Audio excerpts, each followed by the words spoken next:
He found it, and then felt stupid for not having seen it at once.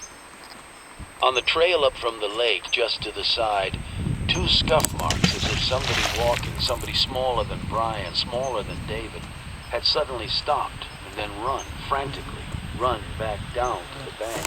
And there were more skid marks where a canoe had been shoved away from the bank.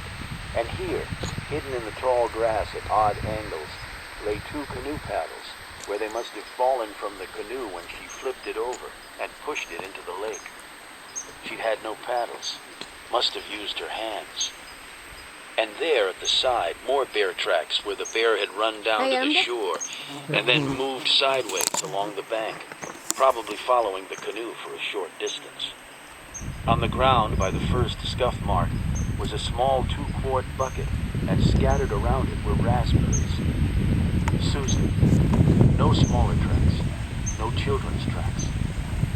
She'd been off in the canoe along the shore picking raspberries, and hadn't been there at the time of the attack. 2 canoes.